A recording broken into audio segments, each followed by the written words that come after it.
Advisors, dear colleagues and friends, all protocol observed, I want to start by expressing my enormous gratitude to the government and people of Bangladesh. There are not many countries in the world where the UN can work with so favorable conditions, with such a wonderful hospitality, and with a strong support as it happens in Bangladesh.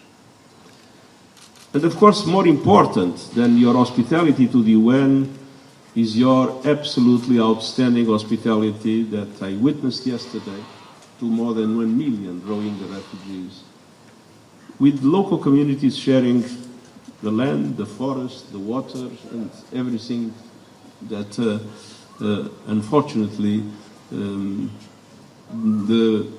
Rohingyas can no longer have access in their own country.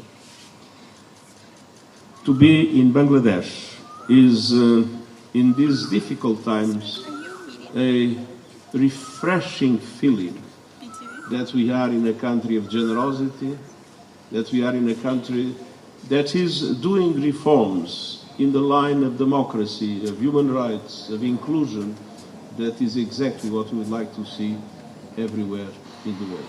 So thank you for your example, thank you for your hospitality, thank you for your fantastic support. One of the key elements in the reform of the United Nations was, of course, the strengthening of the role of the resident coordinators and the clear orientation for when we have a large number of agencies in one country. Those agencies can work as a team, and that their agenda is not a UN agenda, but it is the agenda of the country, which is to support the government and the people of Bangladesh. And obviously, if we want to have effective coordination, there are two things that are extremely important. One is common premises.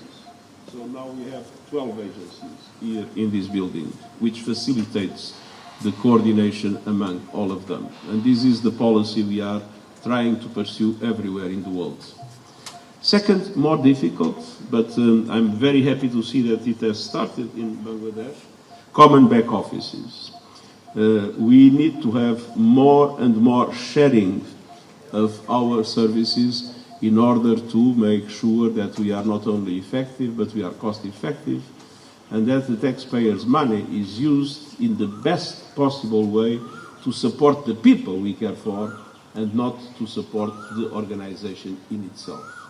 And so I'm very happy to see here the country team in Bangladesh under the leadership of our resident coordinator moving in the right direction.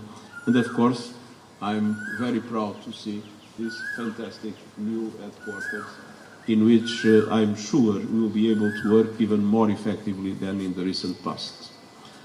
A last word to say that we are totally committed to do everything we can to support Bangladesh in this crucial period and at the same time to draw the attention of the international community for the need to fully support you and for the need to fully support the generous action of Bangladesh in hosting such a large number of refugees in such difficult circumstances.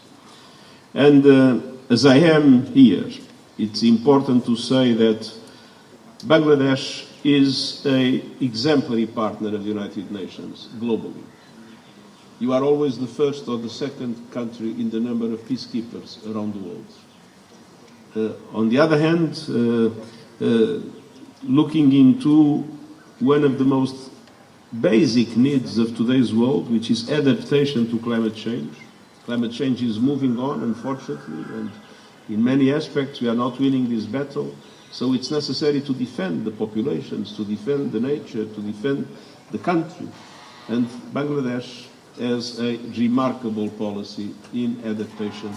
And being extremely fragile in relation to climate change is an example for the rest of the world. So I'm very happy to see the honorable advisor on questions related to environment and climate change with us here today.